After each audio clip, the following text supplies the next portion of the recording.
My name is Burke Hedges, author of the best-selling book, The Parable of the Pipeline. I open my book with a story about Pablo and Bruno, who take two very different paths in their quest for financial independence. What you're about to see is the delightful animated story of their adventure. So, sit back, relax, and enjoy the life-changing lessons in The Parable of the Pipeline.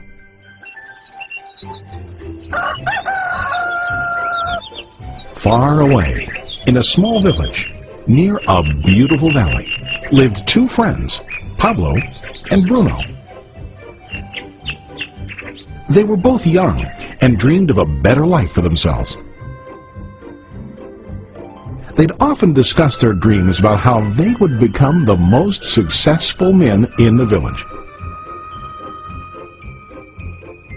They weren't afraid of hard work, and they searched for opportunities to help realize their goals and achieve their dreams. One day, an opportunity presented itself.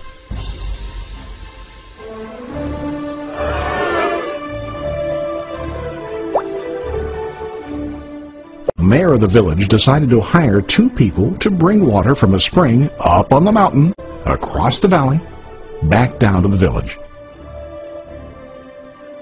They were to be paid based on the amount of water delivered to the village. Bruno and Pablo enthusiastically got to work. Every day, from morning till evening, they carried buckets to and from the spring. They worked hard, carrying water to the village. In the evening, they'd return home with their day's wages.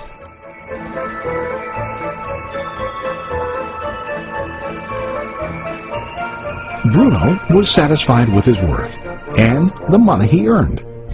He was sure that with this work he could achieve his dreams. Bruno thought that to increase his wages he could use bigger buckets to bring more water each trip. He believed with a larger income he would soon be able to buy a cow and the house that he dreamed about.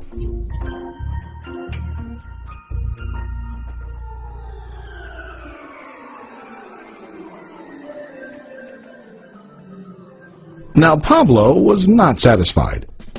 At the end of the day, his back and hands ached, and he was exhausted. He was looking for an easier way to earn more. One day an idea occurred to Pablo. He imagined building a pipeline to deliver the water from the mountain spring to the village. With this pipeline, he could get more water to the village without carrying buckets back and forth from the spring to the village. Soon, he got very excited about his idea and began to plan. Pablo, of course, shared his idea with his friend Bruno and asked him to join with him to work on and help build the pipeline. Bruno thought the idea was crazy. All Bruno could think about was what his money could buy today and how to get it quicker. He felt that building a pipeline would slow him down and delay him in achieving his goals. Instead, Bruno got bigger buckets and went more often back and forth, fetching water. He was sure that with this method, he could make more money. Pablo decided to build the pipeline on his own. He understood that it would not be easy to build, and it would take time to complete the pipeline. Pablo knew that it could take several years to finish, but he set his mind on his goal. Every day he worked and carried water like before.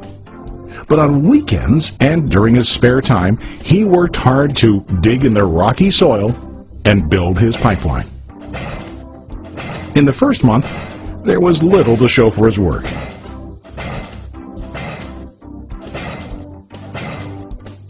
Bruno and the villagers laughed and teased him.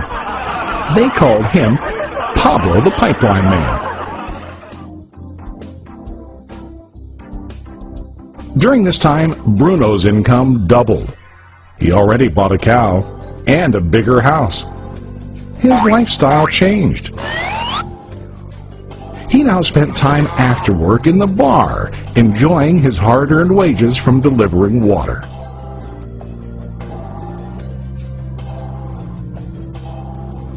What Bruno didn't realize was that his body was starting to stoop from carrying heavy buckets every day.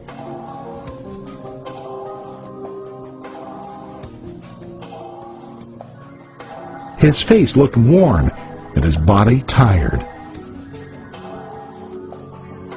Soon, he began to carry less and less water due to the wear and tear on his body.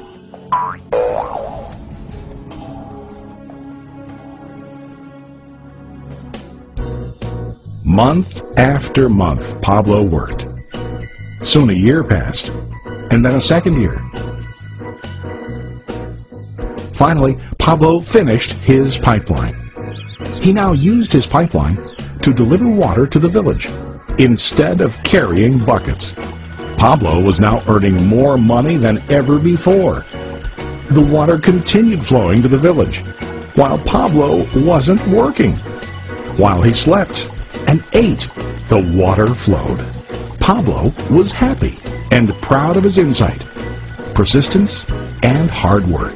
Now his income flowed as long as the water flowed through his pipeline.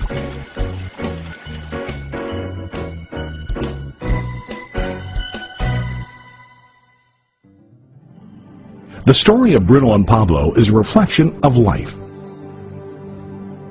Their jobs symbolize what most people do to earn money. Bruno gets his money using buckets. He goes back and forth, carrying his buckets from the spring to the village in exchange for money. To increase his income, he either has to go more frequently to the spring or to use larger buckets. It's common in real life to increase our income by working harder. For example, working overtime or getting a second job. We also increase the size of our buckets by accepting a higher paying position, which often includes spending more time on the job. Most of us exchange time for money like Bruno. We know that every person has only 24 hours in the day and that it's not possible to use all our time to work. The most difficult time comes when we can no longer exchange time for money due to age, health, or other reasons. Then, our income stops. Now let's review what Pablo did. Very wisely, Pablo did not exchange all of his time for limited income, but he used some of his time to build a pipeline.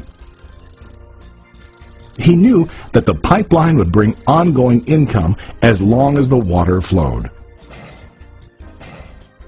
An ongoing income that multiplied the time he worked each day.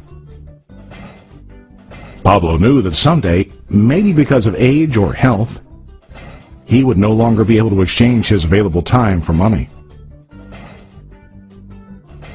Pablo knew that if he could make his idea of a pipeline work, then he only has to do the hard work of building the pipeline. After the pipeline was completed, Pablo was able to monitor and maintain the flow of water to ensure that his income will continue. Pablo has shown us that to earn an income, we don't always have to directly exchange time for money. There really are better ways. How about you? Are you still like Bruno, who directly exchanges time for money? Or do you want to be like Pablo, building and maintaining a pipeline for ongoing income? If you are interested in the idea of building your own pipeline, contact the person who lent you this presentation. You can start building your pipeline today.